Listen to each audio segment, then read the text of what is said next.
Hey, true crime fanatics, this is Claire. And I'm Andy. You're tuned in to the Homicide Hobbies podcast, which is a podcast for people who love to hear about the horrendous crimes that people commit. Enjoy. So our when is 1984 to 1987. So we're not over a decade this time. Our where is Kansas City, Missouri. And our who is serial killer Robert Andrew Berdella Jr. He was an American serial killer who kidnapped, raped, tortured, and murdered at least 6 young men. He would hold on to his victims for several weeks, torturing them daily. He would later be diagnosed as a sexual sadist. I think we can diagnose him now. We done couldn't diagnose him before because we didn't know that he was a sexual sadist, which is a person who gains excitement from the humiliation and pain and torture of his victims. He was also diagnosed as having a depressive personality disorder. I feel like his victims should be depressed. Bob would eventually be caught. Oh, we're going to call Robert Bob for this case. Bob would eventually be caught for his depraved acts when a young man wearing nothing but a dog collar and what was left of his restraints would escape Bob's house of horrors and lead police to this monster's front door. So that's what you get to look forward to today. All right. Robert Andrew Berdella was born in Ohio on January 31st, 1949. We're going to call him Bob, like I said. His parents were Robert Andrew Sr. and Mary Louise Berdella. When Bob was 7, his parents had another son named Daniel. Robert Sr. worked for Ford Motors, and Robert Sr. was a devout Roman Catholic. His family attended Mass regularly. Both the boys attended religious education classes. It didn't stick. It sure didn't. As a child, Bob was smart, but he was a loner. He didn't have friends. Like, he was super made fun of. He was bullied by his peers. He was realistically bullied by everybody, including his father. Bob had big, gigantic, thick glasses. I was wondering what you were describing. Well, now. You know, like the real thick glasses and the real big, like kind of like the ones that I had. Not heard the description before. He got those when he was 5. Poor Yours baby. were not thick. No, I meant size-wise, how they were real big and took up half my face. Yes. It's hard to tell whether you were our brother or our sister. Dude, it was so bad, too, when I was a kid, because Mom got me bifocals. Yeah, she did that to me, I was in 3rd grade and had freaking bifocal glasses. You want to talk about... Only I didn't wear them. I had to wear them because I was blind. I just walked around. Yeah, well, poor little Bob, he was severely nearsighted. He also had a speech impediment. So he's quiet. He has a speech impediment, thick glasses. Like, he was screwed. He wasn't. Well, he was raised as a Catholic, so. You know what, though? The people I went to school with that were Catholic were the ones doing it the most. Well, I just meant you don't know what's going on in those Sunday school classes. I've heard lots of bad things about some of them priests. I didn't say they were doing the priests, Andrea. Isn't the Catholic religion the one that has, like, a lot of the little boys that are molested? I don't know the statistical shit with that. I don't know. I ain't a doctor or a priest. As a child, Bob also had high blood pressure and had to take several medications daily for it. He was not at all athletic, but Daniel, his little brother, was the total opposite of Bob. Daniel was outgoing, he was a social butterfly, and he was a natural at sports, which at this point, being in the 50s, I hate to say it, but that was something that their dad felt made Daniel a real man, as where Bob was lacking. Robert Sr. would often make comments about how much better Daniel was than Bob and make comments like, why couldn't you be more like your little brother? You know what I mean. You get it. Robert Sr. not only verbally and emotionally abused his boys, but seeing as how, like I said, it's the 50s, I don't think you'll be surprised when I tell you that Robert Sr. also regularly beat his boys with a leather strap as his go-to for discipline. And seeing as Daniel's the perfect kid, I don't find it surprising, personally, that there was a difference in how the baby was treated just in our family. The way our sister... She never got any spankings. I know! It's bullshit. Not nearly enough, in my opinion. Well, Daniel apparently didn't get the leather strap nearly as often as Bob did. Now, you know what? I figured it out. It's because the youngest is always crying all the time. That's why they don't get any spankings, because they're like, just shut up. Although, if you apply like our paws, if you don't stop crying, I'll give you something to cry about. That's what this generation is missing. It is. It really is. But at 15, Bob turned into an asshole, or also known as a male chauvinist pig. He began being rude to and aggressive towards females. And in 1965, on Christmas Day, the Berdella family, the whole family, drove to visit their relatives in Ohio. That evening, Robert Sr. suffered a massive heart attack and died. He was just 39 years old. Bob was only 16 and Daniel was 9. Bob turned to religion, but soon after turning to religion, he became very cynical towards all religion. He got touched. Right. The beatings stopped. Apparently, he lacked them. He needed that structure, I guess, if you want to call it that. But to add to his whole situation, his mom, Mary Louise, remarried pretty quick. Bob was pissed because he felt like his mother was betraying Robert Sr. Bob started working at a local restaurant where he says that a man attacked him. Bob was supposedly raped by this man, and it was never reported to police because What year? late 50s, early Okay. 60s, and Men can't be raped. right. No, I'm not. That's not my personal theory. I'm just saying the times. At the time, yeah. It's believed that this is something that severely affected Bob and You think? the way that he'll turn out. And then to add to Bob's stressful life, when Bob hit puberty, he realized that he was gay. And again, this is not the time that stuff like this is accepted. So he did his best to hide his secret. He tried so hard to hide it that he had a girlfriend. Now, whether it be to the loss of his father, his mom starting a new life, the bullying at school, being sexually assaulted, or all of the above, Bob became even more withdrawn from life and he began writing to different people around the world, just different pen pals. And then he began collecting little different odds and ends, coins, stamps, pictures of different icons, architecture, ancient objects from different cultures from around the world. He also began collecting antiques. And he was only 16 when he got into this, right? He becomes a little bit of a hoarder with these things. And in 1967, Bob graduated from high school and moved from Ohio to Kansas City, Missouri. At that point, he enrolled in Kansas City Art Institute. Bob wanted to become a college professor. His first year, he did great. Great kid, did great in school. The second year, he started hanging out with the bad crowd. They were anti authority, and his friends, who were anti authority, were also drug dealers. Nobody's there to beat his ass no more. He was confused what they were gathering for. Turns out you can't just walk out of protest. Like, sorry. Well, Bob started dabbling in drug dealing, What? and he also began drinking heavily and started abusing animals in public. Not What? of a sexual nature. He started abusing animals in public? Uh-huh. So on one occasion in particular, he decapitated a duck. What? Yeah, he in front of everybody, in front of his peers, he just decapitated this duck and then decided to cook it. He has a travel slow cooker? And he claimed it was for the sake of art. What? He mortified his peers, yeah. And then on another occasion, he was experimenting on a dog with different sedatives and tranquilizers. What park is he going to? So he was doing this at the school. We went to different schools, different kinds. Sure did. By 19, Bob was arrested for trying to sell meth to an undercover officer. He posted a $3,000 bond, and to put that in perspective, that would be a little over $25,000 in 2023. Yeah, but don't you only have to do like 10%? Right. But for a 19-year-old college kid, that's, I would assume, quite a bit of money. But he pled guilty to the drug charges and received a 5-year suspended sentence. 1 month later, Bob and 2 of his new pals were arrested for possession of marijuana and LSD.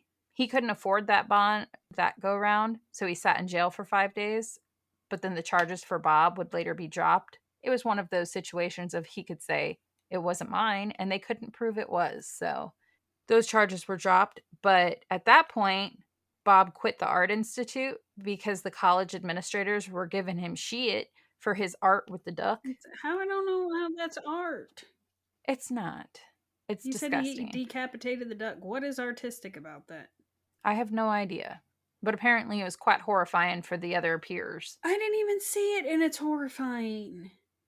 I know, that poor duck. I mean, it seems like it was a quick way to go compared to some of your other murderings. True, and at least he didn't have sex with the duck as art. I feel like that's you can't just it's illegal. Right. Well, I don't think pulling a duck off a pond and then chopping its head off is quite legal either. No, you can kill a duck. I just don't see what part is you can't fuck a duck. That's bestiality and that is illegal. You can kill a duck and eat it. He didn't torture the duck. And a lot of states have the mentality of if it was quick, like the whole if you shoot an animal kind of thing, the one shot and it dies, domestic animal. Yeah. I'm curious if he really ate it or if he's just claiming he ate it to avoid the animal abuse charges. But just so we're clear, you can pull a duck off a pond and kill it. You can't pull a duck off your penis and expect no charges. What I meant was pull a duck off a pond, slaughter it, and claim it's art. I don't feel like that's legal. And I feel like he turned around and said he ate it to avoid, like I said, the animal abuse charges that he would potentially be facing. Well, I don't feel like, again, fucking a duck is art either. Neither are art. Leave the ducks alone. Now he's dropped out of school, but even though he's no longer in school, he decided to continue living in Kansas City. And at this point in Bob's young life, he'd been openly gay for several years. Without the worries of schooling, Bob frequently visited male prostitutes. He found himself looking to hang out more with the vulnerable crowd or the rough crowd, male prostitutes, runaways, criminals, nothing crazy criminal wise, just like thieves and drug addicted type criminals. Bob would usually become involved sexually with the young men that he would meet. He would try to help them, supposedly help them get their lives straight, and he would let them stay in his house rent free for periods of time. Bob found their persistent self destructive behavior irritating. Are we sure he wasn't looking in the mirror?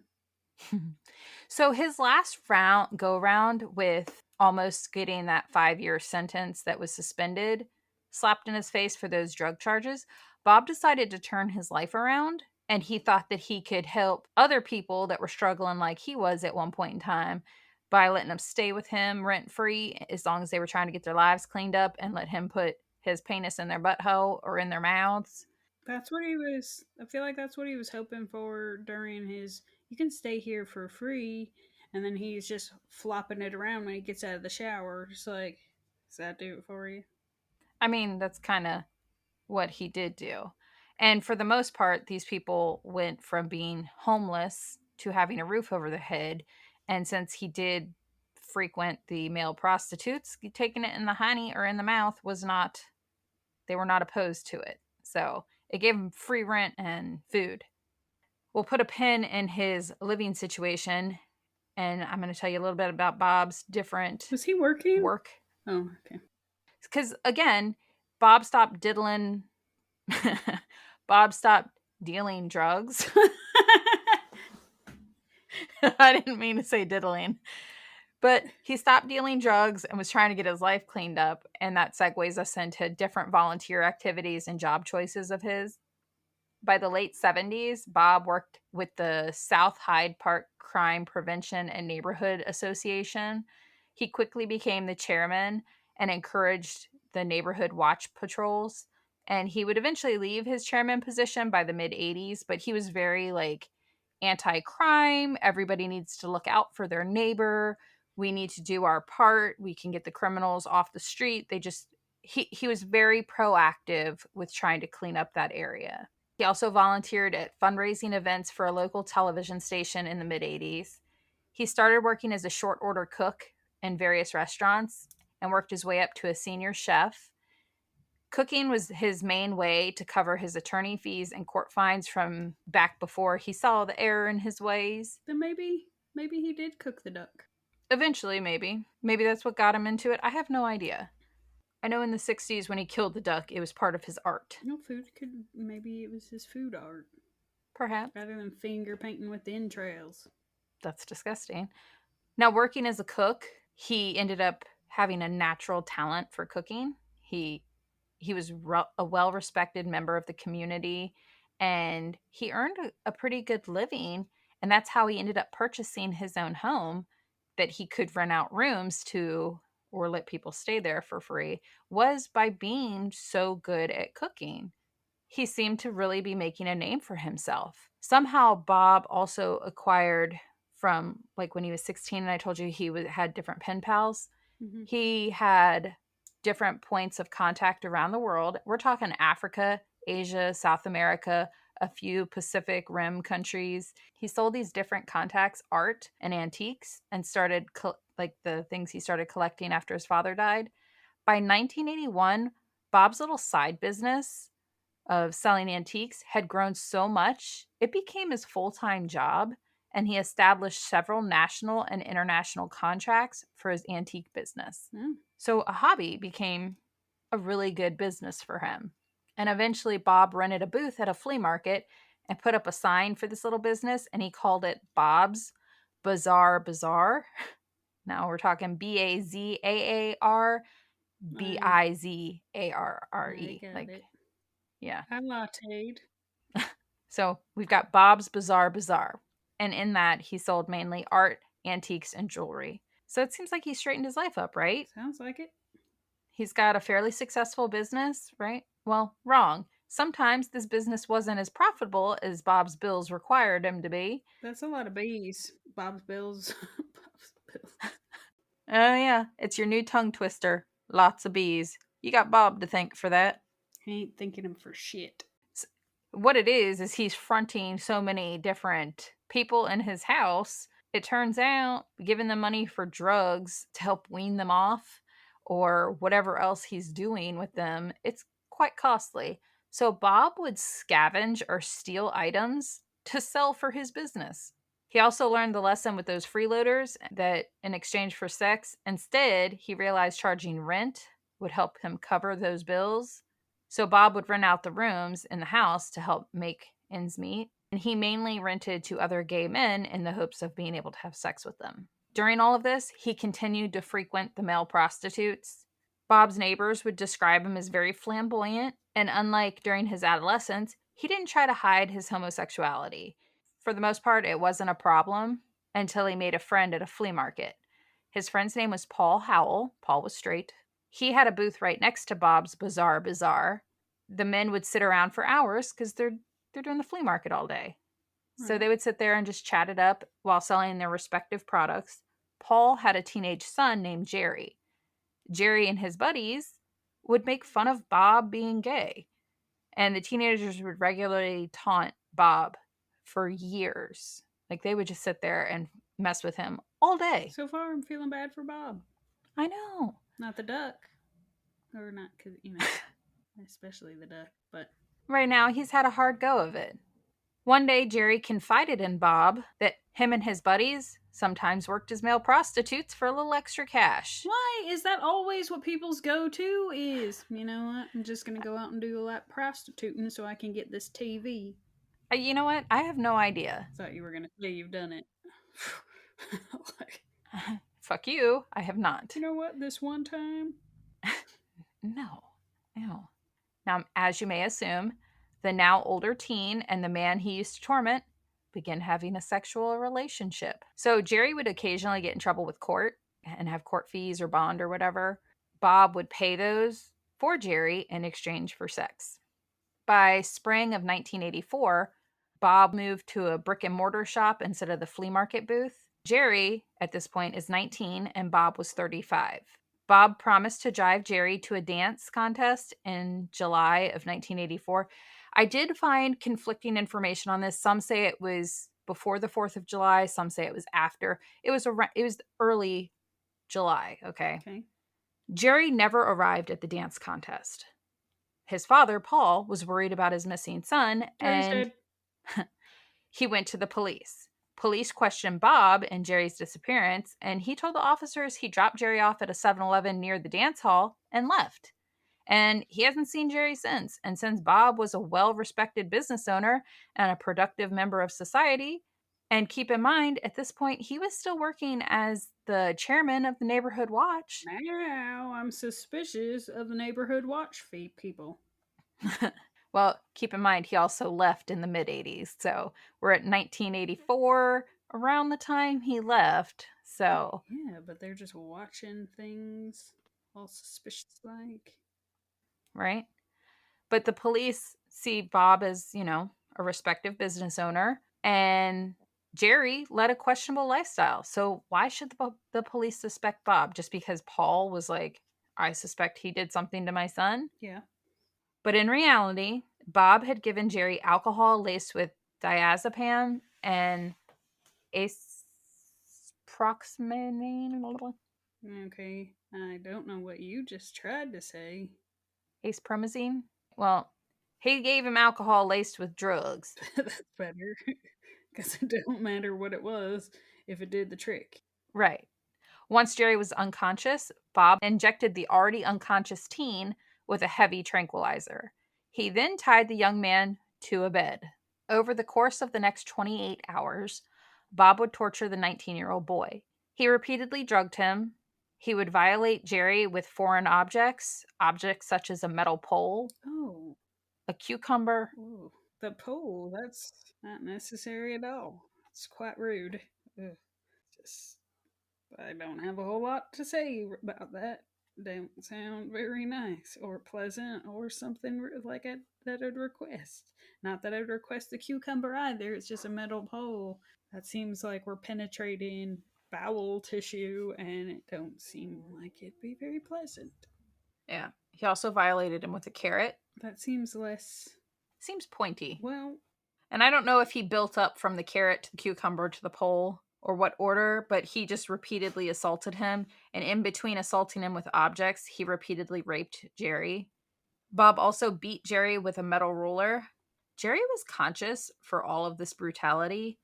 He would beg for the torture to stop. He repeatedly asked Bob, "Why are you doing any of this to me?" And Bob would just either ignore Jerry and carry on as he pleased or make fun of him. And after 28 hours of torture that Jerry had endured, he either asphyxiated on his own vomit or the gag and the medications were too much and he was unable to breathe. Bob didn't intend to kill Jerry and he was not finished with him, so he attempted CPR on the teen. When his resuscitation attempts proved useless, Bob gave up and Jerry was dead. Bob, at this point, decided to string Jerry up down in the basement over a large stock pot. As Jerry's remains were hung upside down by his feet, Bob made incisions in Jerry's inner elbow and jugular vein and left Jerry to drain overnight into the pot. Bob then dragged the lifeless body of the young man that he'd known for several years in the basement where he began to dismember him. Bob used a chainsaw and boning knives. Afterwards, Bob wrapped each section of Jerry in newspaper and in trash bags. what the fuck, Andrea? Oh, What? what do you mean, what? What the fuck, Andrea? I didn't do it. This is somebody who is his roommate, right? It's not like there's a roommate upstairs as well. No, there's not a roommate upstairs. But this was his roommate. They didn't live together. He was just supposed to drive him to Function. a dance. He didn't have anybody in his house, so he decided to just bring him back. So the people that would rent rooms, it was more like a day-to-day rental type situation. They just needed a place. Yeah. After he wrapped all his parts into trash bags and then put that into another trash bag, Bob put Jerry's remains out on the curb on trash day. They picked it up? Yes, they did. He was gone. His remains got carried away. Once Jerry was considered officially a missing person, a call came into the police from a former renter of Bob's, a man that we'll talk about later, but that man's name is Todd. Todd knew both Bob and Jerry because Todd and Jerry both were male prostitutes. Police put Bob under surveillance because of Todd's phone call, but discovered nothing. I guess because by the time Jerry was reported missing, he was already dead and his remains were already taken to the landfill or the dump. Nearly 1 year goes by without further incident until 20-year-old Robert Shelton was the unfortunate soul to appear on this monster's doorstep on April 10th, 1985. Robert was a former renter of Bob's, and he was once again in need of a place to stay after getting into a fight with his girlfriend. Bob was not sexually attracted to Robert, but Robert was reliable to pay his rent on time. 2 days after allowing Robert to stay in his home, Bob came home from work to find Robert drunk as a skunk, and Bob was pissed. Bob drugged Robert with sedatives. He tied Robert up in the second floor bedroom where he began to torture him. Since Bob was not attracted to Robert, he decided he would experiment on him, but not rape him. Bob not only ties his victims' hands, but he also renders their hands or fingers useless because you can't untie yourself if you have broken fingers or needles under your nails. Oh, that's not necessary. He's sick and twisted. Like, this guy he is batshit crazy.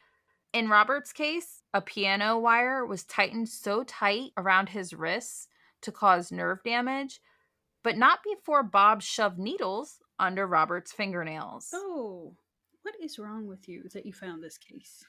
So Bob also beat Robert with a 2-pound rubber mallet and put drain cleaner in Robert's left eyeball and filled his ears with caulk. What? He was trying to render him helpless by making it to where he can't use his hands, he can't hear, he can't see. And then he also put a brand on Robert's shoulder, claiming him as his possession. That's not how that works. After a total of 4 days of torture, on April 15th, 1985, Bob was forced to smother Robert to death because he feared his neighbors were growing curious as to where Robert disappeared to. He was forced to smother him. Supposedly, I yes. think we could use different wordings. He made me do it. He was getting. The neighbors made him do it. They were asking where his renter went. I thought you said he didn't. That wasn't the renter. No, we've moved on to Robert. Jerry was the first guy. We've moved on to the second feller. It's because the fingernail thing. Not gonna lie, it was distracting. Yeah. So Jerry was the 19-year-old kid that used to make fun of him. He killed him by accident, tried to resuscitate him. A year goes by, almost, and then Robert shows up on his doorstep. He's drunk 2 days after staying with Bob, and Bob doesn't like shenanigans like that. So he decided Robert had to be tortured. After 4 days of torture, Bob was forced to kill Robert because the neighbors were growing suspicious, and Bob also had a standing appointment with a roofer to check out his roof. Robert was suffocated with a plastic bag over his head and rope tied around his neck. Bob would eventually drag Robert upstairs to a third-floor bathroom to dissect his remains. He drained him and dismembered him and disposed of Robert's remains just like he did with Jerry's, except he kept Robert's head in the freezer. What is wrong with him? I have no idea. And I'm saving something to tell you, but I don't know if I'm going to make it to the end of this case to tell you, but Fucks the body. no, The head. I don't think so. He uses the cucumber for a salad. No, spoiler, he gets caught. That's not a spoiler. I know, I was being sarcastic. It's a good one. Shut up. Bob eventually tells a reporter that he doesn't appreciate the media making him sound like a monster, because he's not. He did that on his own. Right? But he claims he's not a monster, and he doesn't appreciate being made to look like one. When I read that he told that to a reporter, I was like, dude, this guy, he should have gone with the insanity defense because he's crazy. This is not normal. So at this point, he's disposed of Robert's remains just like Jerry's, put him out with the trash, and put his head in the freezer. Robert was simply someone for Bob to take out his anger and frustrations on. And after some time, Bob would bury Robert's head in the garden outside because it was his trophy, keeping his head. 2 months later, in June, a severe thunderstorm was rolling in when Bob realized, hey, I think somebody just went in my shed out back. So Bob goes out to investigate and realizes it was a young, intoxicated man named Mark Wallace. Mark was 20 years old and had previously done yard work for Bob. He was seeking shelter from the storm in Bob's shed. And Bob was like, dude, just come inside. Get out of the rain. Get out of the shed. Come on. Who goes into somebody's shed anyway? No clue. Where is this? Kansas City, Missouri. Oh, the Dorothy kind of thing. No, it's Missouri. Kansas City, Missouri, not Kansas State. Oh, I thought you said Kansas. Kansas City, Missouri. Oh, well. Seeing that Mark was in a high stress, tense situation, Bob offered to give him an injection. Oh, God. Don't ever take injections from strangers. And don't hide in people's sheds. You don't take injections from anyone because they're not strangers because he's done yard work for him, but so there are acquaintances. But you don't take injections from nobody. You just don't do it. I'm not taking an injection from the yard guy. No offense to the yard feller. Mark was the yard guy. Oh, well, potato, potato. I'm just saying, life advice. Don't just get injections, even if they're the beef variety. What? I'm agreeing. No, don't take them injections. But Mark was happily willing to accept. After about 30 minutes, Mark was Bob's next victim. Bob carried Mark upstairs to the second floor bedroom to torture him. During his torture, Mark would pass out due to shock or pain, and Bob would put alligator clips on Mark's nipples. Sorry. I knew you, I knew you were gonna laugh at that. But he would put the clamps or the clips on his nipples and then electrocute him for passing out. Mark was beat with that rubber mallet, and when Bob returned home from work one day, he found Mark trying to escape. So Bob injected him with a sedative and raped him repeatedly for trying to escape. Bob jotted down Mark Wallace's time of death The fuck? as 7 a.m. on June 23rd, 1985. Why the hell did he jot it down? Mark had passed away about 1 hour after Bob had just began experimenting with inserting hypodermic needles into the muscles on Mark's back. Bob assumed that Mark's death was caused due to the drugs, the gag, and a lack of oxygen. Bob dismembered and threw away Mark's remains with the trash as he had done with his previous two victims. So gross. Yeah. And it's sad to just throw away his victims like that. Now, that brings us to 25-year-old Walter James Ferris. He called Bob looking for a room to rent on September 26, 1985. Bob agreed to meet up with Walter at a bar that evening. Now, with victim number 3 under his belt, Bob was feeling pretty confident about himself. Bob went to meet up with Walter with the intentions of torturing him.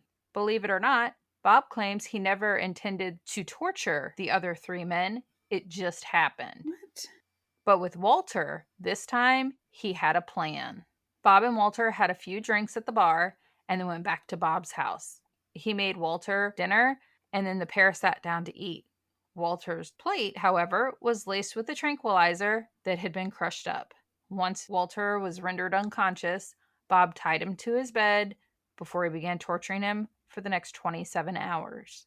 Some of the torture that Walter had to endure: the beatings with the mallet, acupuncture to his neck and genitals, and 7,700 volt electrical shocks to his shoulder and testicles Oh. for 5 minutes at a time. Well, I was actually sitting here thinking, what's the rate for like the sex toys that have the shocky things in it? Just so I can wrap my head around how excessive the torture is. I'm not Googling it.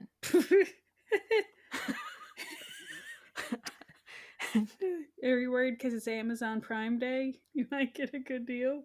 No, but I'm Googling it. It's good because I just would like to know the threshold that we're dealing with. I mean, it's still not right to. This here website, and I'm not opening it. Why ever not? This one right here, electrocution during sexual activity. The regulator was set at 90 volts, but the dial could be turned up to 130 volts. Yikes. Okay, and now his testicles, I get it's a more sensitive area too of the body that we're talking. But what was he using on his balls? 7,700. No, that's definitely excessive. Well, if pleasure is considered maxed out at 130, then yes, I would say that's excessive, especially since he didn't volunteer for that activity. Yeah, but I'm just saying it strikes different if some people find it enjoyable, but I don't feel like 7,000 is enjoyable for anyone. For 5 minutes? So, I mean, I'm not saying it wouldn't be torture even if he's like shoving a sex toy into his ass. It's still not consented. I'm just saying. I get it. I'm glad because I didn't feel like keep explaining my position here. Eventually, Walter became delirious from the torture. I'd imagine. Bob did not let up on the torture. He continued to up the torture and repeatedly rape Walter until Walter could not sit upright for more than 10 to 15 seconds before falling over or passing out. Poor feller. It was so sad. And Bob decided to go ahead and just put Walter out of his misery. The man was already barely alive, and so Bob just placed a plastic bag over his face and tied that rope around his neck until Walter was no longer alive. And just like with his previous victims, he drained Walter's blood and dismembered the young man. Bob then set out the man's dismembered remains on trash day, and away went the evidence and any sort of closure for his family. Police come and they knock on Bob's door because Walter had apparently told his wife and mother he was headed over to Bob's for a visit the day before he disappeared. Once again, the police set up surveillance. Police even tried to buy drugs from Bob just to set up any type of charge, but nothing worked. Once again, police find nothing, leaving Bob to continue to prey on the local young men. I know you get super confused when I do this to you, but we're going to rewind back just a little bit to 1984. A married couple had stayed with Bob. This is right before he killed Jerry, and he was like legitimately renting rooms out. He had a married couple stay with him on 2 separate occasions. 23-year-old Todd, who is the feller that called and reported Bob to the police when Jerry went missing, and he was like, hey, you might want to check out Bob. Well, Todd Stoops and his wife were both drug addicts at the time. Bob was very attracted to Todd. Do you get that? Like, back in 1984, this drug addict couple stayed with him on 2 separate occasions. Jerry goes missing the following year, and Todd tells the police, hey, check Bob out. Police find nothing. Bob's now killed 4 people. Now we've got Todd, who on June 17th, 1986, Bob ran into Todd at a park. And Todd asked for $13, which would be roughly $35 in 2023, so he could buy some drugs. Bob said, sure, come on back to my house. I'll feed you lunch. I'll have sex with you and give you your drug money. And since Todd was a part-time male prostitute, the offer seemed appealing. So, you know the deal. Bob laced Todd's lunch. Todd passes out. And now, Bob is Todd's captor. Because Bob is so turned on by Todd, he did try to increase his level of terror in order to force Todd to become his submissive. He wanted a submissive sex slave. Okay. He tried to incapacitate Todd by electrocuting his eyeballs. What the fuck?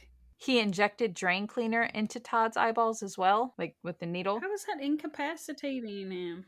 So again, he's trying to make it so he can't see or hear. He breaks all his fingers. He also injected with his hypodermic needles.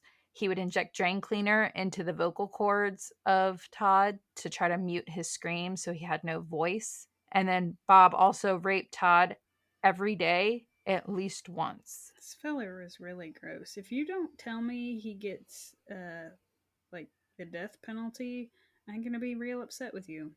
I've been sitting on this case here for about 2.5 weeks, so I don't remember what his punishment was. It's weird to break it. He's sitting on a cucumber or a carrot? Sitting on a chair, you fucking pervert. Anyway, during his 2nd week of rape and torture, Todd begged for a soda and sandwich, and Bob told him no, and Todd just bursted into tears. On day 10 of his torture, Todd's anal wall was ruptured by Bob's fist. Oh, my butthole just quivered at the thought of a fist rupturing any sort of part of my anus. It's just so disturbing, Andrea. You're a sick son of a bitch. Again, I didn't do this. No, but you were drooling reading it, I'm sure. Ew, I was not. So this case really made me cringy because the things that he did, I know we've done a lot of the female prostitutes that have been killed. We did not. Cases, you fucking weirdo. We've done a lot of those cases where there's been female victims, and I'm not trying to even it out by throwing out some really torturous male prostitutes, but Sure does sound like it. This case was absolutely crazy. It's so sad. It's so sad, like what these men went through. And if you throw out there the fact that being gay was so taboo that I don't feel like the police made it a priority. And just like with the women that have been killed, the female prostitutes in other cases, they're so low priority to be investigated because they're either not missed or they had that dangerous lifestyle. So they go under the radar being tortured and murdered and disappeared. Mm, It's really I sad. feel like it's also hard because there aren't any leads. Like, who knows who they were last with because they were busy. Todd suffered severe bleeding. Bob realized that I guess I do need to feed him in order to sustain his life. No, turns out feeding him isn't a solution to rupturing somebody's asshole. It was his anal wall. He also had severe discharge. Andrea, you explain the difference to me of how one's less important than the other. All of it needs to stay together. Oh, it sure fucking does. And nobody should have to experience any of this. So instead of it just being his butthole being ruptured, being hit on the inside, that's feces and bowel. Thank you, Andrea. I was aware of what was inside my ass. But that's now ruptured on the inside. So if you don't Right. understand where this is going, he's going to get an infection. Versus if it was just like his asshole that was ruptured. That's what I've been saying. Feeding him a sandwich now is not going to patch up his ass. It sure isn't. But Bob really likes Todd and wants to keep him around. And so he decided to feed him soup and He ice. should have thought before he jammed things in his ass. Probably so. He was a willing participant in having What? sex. Originally, Oh, he went oh. back there to have sex with Bob in the first place for drug money. If Bob was that attracted to him, he was a willing participant. He didn't need to be tortured and murdered. I guess he's not trying to do the murdering. However, you can't fist somebody's Well, you ass. can, but apparently nicely. And you gotta. We play different. Well, like, I feel like he's not the first person to be fisted, but he might be the first person to be fisted to the point of bowel disintegration. That's not nice play, and I feel like there was plenty of resistance before things ruptured. Poor guy. This case makes me uncomfortable. I don't know who can listen to this and not be squirmy. Okay, get serious. So Bob is trying to sustain life. He decided to feed Todd finally and gave him soup and ice cream. But at this point, Todd's so far I'm gone, surprised he even ate anything. he couldn't keep it down. He tried, but he's immediately vomiting because he's so sick. And by July 1st, 1986, Todd was so weak, he couldn't even breathe if he was sitting upright. So later that afternoon, unfortunately, he did die. I don't know if it's unfortunate or fortunate because nobody could find I him. was gonna say I feel like it was fortunate because this wasn't going to end well. It was brutal. And this was Bob going in on it with a plan. It's just so sick. Eventually, Bob decided to dismember Todd and threw him out on trash day, just like the other unfortunate men that had to encounter Bob.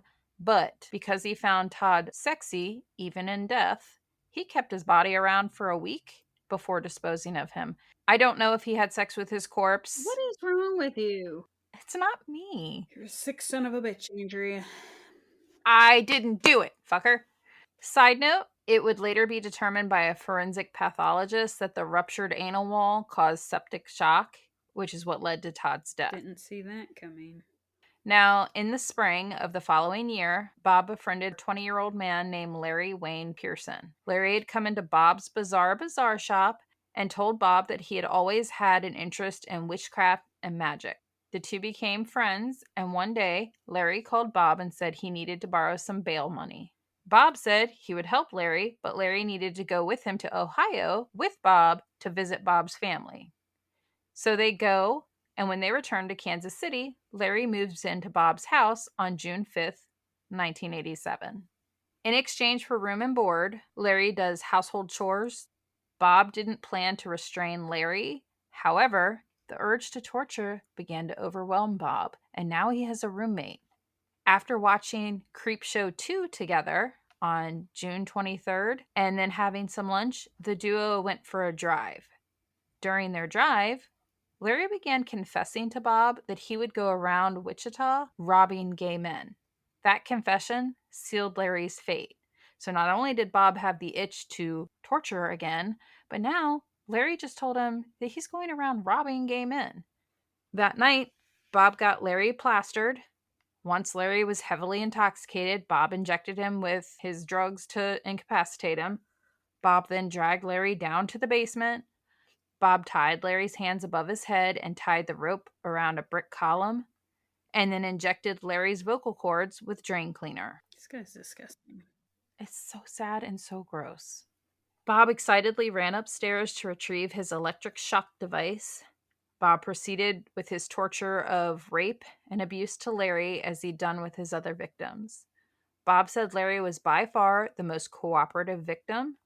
To force submission, Bob used a metal rod to break the bones in Larry's hands. What's with this feller in the metal rod? It's disgusting. He's shoving it in people's assholes and breaking people's bones with it, and hopefully cleaning it in between. Probably licked it. It's disgusting. All of this is. Yeah. Bob decided after nearly a week of torture and raping, since Larry was so cooperative with his torture and the rapes, he would move Larry from the basement upstairs to the second floor torture room or bedroom, whatever you want to call it. Bob also told Larry that if he continued to be so cooperative, he would take the torture down a notch. Bob would continue to rape and torture Larry for 6 weeks. Finally, Larry had enough. Bob was forcing Larry to suck his penis when Larry bit down as hard as he could. Yeah, I was like, hell yeah, Larry, bite that shit off! He's gonna get the pipe. And I'm not talking about the one in his mouth. But that feller deserved to have that chewed off a long time ago. Yeah. I was so excited at that point. I was like, yeah, get him! I'm sure you were. Shut up. It's just like with your ladies when you hear that they're fighting back against their attacker and you get excited because you think there's a chance they might survive this. So Bob screams out in pain, and then he bludgeoned Larry unconscious. He put a sack over his head and tied the rope around his neck like he did with his other victims, killing Larry Pearson. Bob then drove himself to the hospital to have his wound tended to. The wound, not his penis. It is his penis. I know you're going to have all kinds of obnoxious comments, but I really would have liked to be a fly on the wall for that conversation. Mm-hmm. Like at the ER intake, the nurse at the triage department, you know how when you walk in the ER, they're like, what are you here for? Or the doctors, when they come and investigate the injury. Well, I feel like all the ER people that are like, I slipped and fell in the shower, and this here soap bottle just lodged right up in there. Well, I don't know if it works the other way, where it's I slipped and fell, and that their soap bottle done tried to bite my penis off with human teeth. Well, I feel like they hear a lot of things. Like, I was doing yoga and I slipped. I also feel like since being openly gay made so many people squirmy, I feel like he could have wiggled out of it any more questions of how his Pepe was not on by just being like, but you don't have to be gay to have your penis sucked. right. But if he told the doctors he was, you know what I mean? Like he needed the questions to stop. I'm saying you know what I mean. Because I'm asking if you know what I mean. He needed the questions to stop. Otherwise, his shenanigans were going to be caught. I don't know how he managed to not have the police called. He was assaulted. And as far as I knew, if there is an assault that occurs, the hospital is required to call the police. That didn't happen. So I really am curious, unless he used people being homophobic as a way out of getting questioned any further. His dog did it? Perhaps. He does have 2 dogs, by the way. I'm sure he does. So anyway, Bob went home after 2 days in the hospital. He shoved Larry's basement down, or he shoved Larry's body down into the basement where he dismembered him. I honestly pictured it like he just like kicked his body and let it just flop down the stairs because he's very, very unhappy with this feller. But once he had him down in the basement, he dismembered him. Did I miss how he killed him after he bit his penis? He put the bag over his head and tied the rope around his neck. It's surprising he didn't beat him to death. I mean, he could have. He beat him unconscious. So it's possible he was dead and he still just wrapped the bag around his head. I wish he would have bit it off. I know. So when he dismembered him and Bob left his dismembered remains in the basement, eventually throwing them away, he left his head in the bag and then shoved it in the freezer and eventually buried his head in the garden. However, when he went to bury Larry's head, he uncovered Robert's now skeletonized skull. He took Robert's skull out of the ground and placed Larry's head into that same hole. He then retreated inside, bringing along the skull of his second victim. So now Bob's back inside with the skull, right? Mm-hmm. Of his second victim. Bob cleaned Robert's skull, ripped out each one of the teeth, and placed them into an envelope, and then placed the skull upstairs in the closet once it was cleaned and bleached and everything. Almost an entire year would go by before Bob decided to try again. He really wants a submissive sex slave. On March 29th, 1988, at 1 in the morning, Bob picked up 22-year-old male prostitute Christopher Bryson. He promised Christopher payment for sex. Christopher is lured back to Bob's house. Bob said, hell with the drugs, and just knocked Christopher unconscious with the iron bar in the back of the head. Bob tied Christopher to the bed and proceeded to rape him repeatedly and torture him just like his previous 6 He victims. knows he got a prostitute, right? They're all male prostitutes. But, like, That's why I was saying they're willing. right. So I don't understand to immediately knock him unconscious. So I think that's why he's considered a sexual sadist. Just like we've said with other cases, it's not the fact that they're willing, it's the fact that they're resisting and he's enjoying the torture so much that that's what's getting him. That's what's getting his rocks off. Is them not enjoying it. So I don't think he really wants a submissive. He just wants somebody to willingly let him torture them, which isn't going to happen. I mean, I guess it could, but it's unlikely to happen. Yeah, I don't see anybody being like, you know what? You know what would really get me off today? If somebody would rupture my ass. I thought you were going to say put drain cleaner in your eyeballs. That one I don't get. Well, since the drain cleaner didn't make them go blind, this time with Christopher, he decided to put bleach on a cotton ball and then swab it onto Christopher's eyeballs several times a day, That seems like weirdly methodical to swab it. as opposed to putting it into a needle and injecting it into your eyeballs. Weirdly, yes, because I feel like the swab, I picture him like dipping it in there, tapping it so it doesn't drip. Ugh. Bob would tell Christopher, the only thing you need to think about is me, you, and this house. What makes him think that's not exactly what the fuck he's thinking about right now? And possibly the exit, but that's attached to the house. He wasn't exactly thinking about what bills he has to pay tomorrow. Yeah, no. After several more days of this brutality, Bob explains to Christopher that he's beginning to trust him, and if he can trust Christopher, then he would be willing to possibly negotiate on some of the abuse and torture. However, What? there were zero negotiations on the sexual abuse. I wasn't aware where there was a separation between the two. They seemed hand in hand. Penis in his ass was guaranteed to happen, no negotiations. However, the electrocution, the needles, the breakings of bones, the bleach in the eyeballs, all those things, those could be negotiated. You have to select 3. Right. He also warned Christopher that those other victims that he had, that they betrayed him and now they're dead. So I'm not afraid to kill you if you're not going to cooperate. Christopher had managed to convince Bob to tie his hands in front of him after he finished raping him because keeping his hands tied up was cutting off circulation. And Christopher also convinced Bob to leave the TV on for him when Bob left to go to work. The next day, on April 2nd, 1988, after finishing raping Christopher, Bob left the house. Christopher made his move. Bob had left a book of matches in the room, and with his broken hands, Christopher managed to grab the matches and he burned through the ropes restraining him. Christopher then jumped from the second floor window wearing nothing but a dog collar. He broke a bone in his foot when he landed on the ground below. He spotted a meter reader across the street. That poor feller. Can you imagine seeing that run at you? No, sure couldn't. And Christopher was screaming to call the police as he ran towards the meter reader. The meter reader and Christopher went to a neighboring house to call 911. The neighbor refused to let Christopher inside, but they did call police. The police arrived a few minutes later. I wouldn't, no offense. I don't know. I, I'm surprised anybody opened the door because if I peeked out my window and saw a naked feller with, like, I'd imagine, like, swelled up hands, probably burnt from the matches, wearing just a dog collar, I'm not going to be opening the door and going, come on in, sit down on my nice sofa. And I'm just going to say he's probably a little sticky from all the rapings. Ew. I'm just saying, I can understand, like, I'll render aid outside, but you figure there's evidence all over him. Let's not pick up any fibers in my house.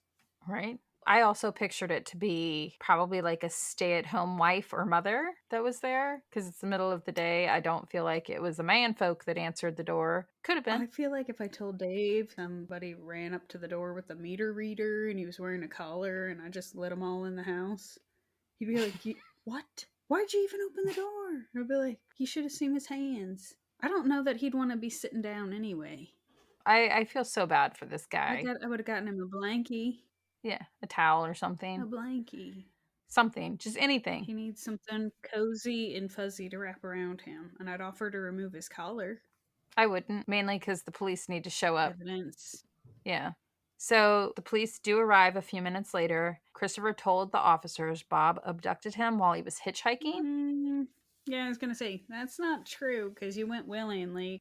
Yeah. He said for 4 days, Bob repeatedly sodomized him, injected him with drain cleaner into his throat so he couldn't speak loudly, broke bones in his hands, bleached in his eyes. And as Christopher told the 4 officers about his torture, they noted that he had welts all over his body, visible broken bones, red swollen eyes, and scars everywhere. Keep in mind, Bob has no idea that Christopher escaped. Yeah. 2 officers maintained surveillance on the property. 1 officer accompanied Christopher to the hospital, and the 4th officer radioed in to get a search warrant for Bob's house. When Bob came home from work, he would be arrested that same day. He was arrested for 7 counts of forced sodomy, 1 count of assault, and 1 count of felonious restraint. Bob was held on a $500,000 bond, and again, in 2023, that would be close to $1.3 million. So even if you put down 10%, that's still a ton of money. With the warrant in hand, the police go into Bob's house. You know how warrants have to be specific for what the officers are looking for? Yeah. Well, because Christopher was rendered unconscious, all he saw was that second floor bedroom. So the warrant was for search of that second floor bedroom. But they passed the skull on the way in. Well, they can't do anything with that because they have no reason to be searching a closet. First, they need to confirm that what Christopher's saying is correct information, it's accurate, and then proceed from there. But when the police go in, there's feces everywhere because he, like I said, he does have dogs and he's a hoarder. Like there's stuff everywhere. They said it was one of the most chaotic houses they'd ever been in. So if you think of the show Hoarders, that's what this guy's house looked like. So they make their way up the stairs into the second floor bedroom. They found everything that Christopher said they would. They found the electrical transformer attached to the bed. They found the burned ropes that had once been tied to Christopher's feet, a metal tray with syringes, drugs for sedation, an eyedropper filled with bleach, the iron pipe that Bob used on Christopher, as well as different lengths of ropes and belts. The officers also noted that the bedposts were worn, suggesting other restraints had been tied to them previously, suggesting possibly other victims. Christopher also informed the police that Bob had shown him Polaroids of 5 other men who all appeared to be dead. He said that Bob told him he would never leave that house, but it was up to him if he would endure worse torture or just be killed like the others. So, obviously, at this point, the police can get a warrant for the rest of the house. Investigators eventually discover several human remains. A human skull was found in the second floor closet. A decomposing head was found in the backyard. Human teeth were found in an envelope. Human vertebrae were found in a hallway closet. They recovered a chainsaw, hacksaw, and a miter saw in the basement, all covered with blood, chunks of flesh, and Claire, you guessed it, pubic hair. The stunned officers also found 368 Polaroid pictures of different men. Is it 300? 368 Polaroids. Now, some of the men were dead in the pictures. A lot of the photos were taken as the men were being tortured. I do have some of these pictures, by the way. I think I sent you one a couple weeks ago. Of course you do. The investigators also found newspaper clippings about a missing teen, and if you remember his first victim, Jerry Howell, that was who the clippings were on. They found a wallet containing a license for a missing man named Walter James Ferris, Bob's fourth victim. Then the police strike gold, depending on how you want to look at it. They find a stenographer's journal on top of a chest of drawers. Bob kept a meticulous record. He documented in his journal every single disturbing detail of each act of physical torture and sexual abuse he inflicted on each of his victims. He wrote down their pleas to stop the torture. He wrote down that he either ignored his victims or taunted them. That's because it was his spank bank journal. I bet you he was able to relive all of it. That way he didn't want to forget it. Well, he insisted it was not for his personal enjoyment, but more for his mental and physical satisfaction, which I don't know what the difference is if you're getting satisfaction of it one way or another. He also used it as a way of like, okay, so giving this much of this to this person, Yeah. they ended up puking and He dying. wanted to draw it out because it was hard to find his participants. Right. So that was his way of like keeping tabs of maybe this was a little too much. 10 minutes of electrocution was too much. 5 minutes?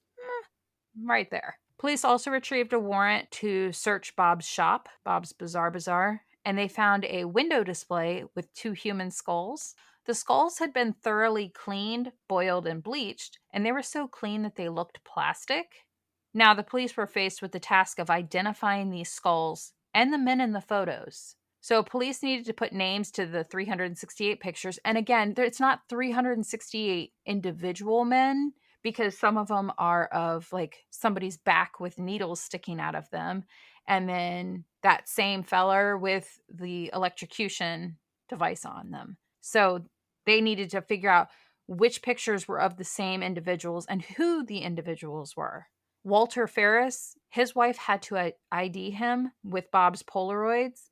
Bob's once friend, Paul Howell, had to look at a photo of his 19-year-old son strung upside down being drained of his blood in order to identify him. The officers used Bob's own notes to track down the names of men who were jotted down. They learned from several previous boarders, one specifically named Freddie Kellogg, that in the early 80s, Bob would get the people that were renting drunk and drug them and rape them. Now, in order to not be raped by Bob, according to Freddie, you had to go out and bring Bob back young, attractive men that he could drug and rape. And then Bob would let them go. But word around town became, hey, stay away from this feller because he's going to drug you and he's going to do things that don't feel very good. Freddie was also able to help the police. He was able to look at photos to identify Todd Stoops, Robert Shelton, and Larry Pearson in the Polaroids that Bob had. And also, with the help of dental records, police were able to put names to the skulls that were found in the ground and in Bob's closet in his home. Even though he removed the teeth, he had saved those teeth, if you remember, and put them in that envelope. Mm-hmm. So they were able to identify his second victim and his sixth victim, Robert and Larry. They were able to piece it back together by that, or So between the combination of people being able to use the Polaroids and dental records and all of that, they were able to figure out who the victims were. So not all of his victims had their teeth removed. It's just what he did with Robert's skull. But he saved the teeth. So they did find the teeth. And on August 3rd, 1988, the prosecutors planned to move forward with prosecuting Bob for Larry Pearson's murder. Shockingly, Bob Berdella pled guilty to first-degree murder of Larry Pearson. The judge was so stunned at the confession, he insisted that Bob needed to confess to the murder, not just plead guilty. So Bob had to tell the court about how he tortured Larry and put a plastic bag over his head and tied a rope around his neck and then watched as Larry suffocated. And when asked by the judge if he killed Larry deliberately and with malice, Bob was like, I sure did. So the judge sentenced Bob to life imprisonment without the possibility of parole. Bob was then placed in protective custody due to concerns for his safety, which, fuck that. right? On August 24th, See what you did there. Sick son of a bitch. it's Claire's birthday if people don't know it. On August 24th, Bob received another life sentence without the possibility of parole for just one count of forcible sodomy that he had done to Christopher Bryson. As part of a plea agreement, 6 counts of forcible sodomy and 1 count of assault were dropped, and he received another 7 years for the aggravated restraint of Christopher. And as for the remaining 5 murdered victims, Bob entered into a plea agreement where if he gave graphic details of each of the victims from start to finish and explained his notes in the notebook, the death penalty would be off the table. So Bob agreed to those terms because he didn't want to be put to death. Bob gave his horrifying confession to the prosecutors on December 13th through December 15th. In his horrifying confession, Bob also claimed that in 1965, when he was just 16 years old, he watched the movie The Collector, which is what inspired all of his acts. Now, that made me look up the movie The Collector, and it's a psychological thriller about a man who stalks and abducts a beautiful art student, and he brings her back to his farmhouse where he holds her hostage in his basement and tortures her. Finally, on December 19th, 1988, at 9 a.m., Bob formally pled guilty to 1 count of first-degree murder for Robert Shelton and 4 counts of second-degree murder for his remaining victims. Judge Robert Myers sentenced Bob to 5 additional consecutive life sentences, adding a condition of absolutely no possibility of parole ever. As the years ticked by, after he pled guilty, Bob would often complain about the prison conditions. He also complained that the media demonized him, which he felt was truly unfair. Look at me not caring. Right? In 1982, Bob wrote to a minister complaining that the prison staff at Missouri State Penitentiary knew that he had high blood pressure, but they were withholding his medications. Around 2 in the afternoon on October 8th, 1992, Bob complained about severe chest pains. Bob was taken to the prison infirmary, where the medical staff determined that Bob's heart was in fact unstable. They transferred Bob to a hospital in Columbia, Missouri, and by 3:55 p.m., Bob was pronounced dead from a heart attack after only 4 years in prison. Fucker. He was only 43 years old when he died, and when one of the judges from Bob's trial heard Bob died of a heart attack, this judge responded, "Couldn't have happened to a nicer guy." Now, on a tragic side note, none of Bob's victims were ever recovered, just bits and pieces that Bob kept around for his collection. That's what he called them, by the way, his collection. Another side note, that movie that I mentioned, The Collector, supposedly also inspired other serial killers like Leonard Lake and the beauty queen killer Christopher Wilder. So that movie is just not a good one. Inspired supposedly 3 different serial killers. But that is Bob Berdella. It's an awful feller. He's a fucking terrible feller. I'm glad he died. I just wish he would have stayed in prison a lot longer. Yeah, like that his rectum was ruptured. On a different note, the Harts and his family were not that great. It made me kind of curious about his little brother because if his dad died at 39 of a massive heart attack and he died at 43 of a heart attack, that's pretty young. Yeah. I decided not to do a case on the female prostitutes. We've done too many of them. Prostitute cases. Fucker, making me clarify everything. Yeah. But that's all I've got. Unless you've got something else you want to add to it, I'll let you marinate on that. Yeah, just deeply disturbed this morning. You're welcome. It wasn't thankful. Dude, this guy, he's sick. It's disgusting. He's got some serious, serious mental issues. He is not right in the head. And I wish they would have had him mentally checked because the fact that he thinks that what he did, he shouldn't have been demonized, beg to differ right here because that is some sick, twisted shit that no one should have to endure. No, I don't even understand, Andrea. I don't either. When I was reading the stuff that he was doing to these guys, I was like, these poor men. And I don't mean like our other cases aren't horrifying because they are. And some of the things like the one lady with the light bulb that was shoved in her, like the shit is just not right. People are fucking sick and twisted. So is your search history. Because why things have to go all in people's orifices. So Remember in the beginning of us starting Homicide Hobbies, I was trying to find a case that had something to do with your birthday. I can't even count how many cases I've done now that have your birthday in them in some way, shape, or form. And I can't tell you how many cases you've done that have things in them. Or pubes. When I saw the pubic hair and your birthday, I was like, oh, You got real excited. this would make sense now. And after doing the eyeball case, that serial killer feller, I think because there was so much eyeballs situations going on in this one, I can see where my search history from the other cases connected the dots for this one to pop up. But yes, I need to clear my browsing history. You have issues. Don't worry, my next case is not anything like this one. I'm glad.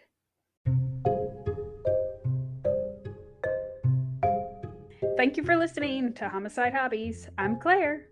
I'm Andy. Follow us each week to get your fix of the atrocities that occur in true crime. And don't forget to tell people about us and rate us if you like us. But don't rate us if you didn't. Just change the channel.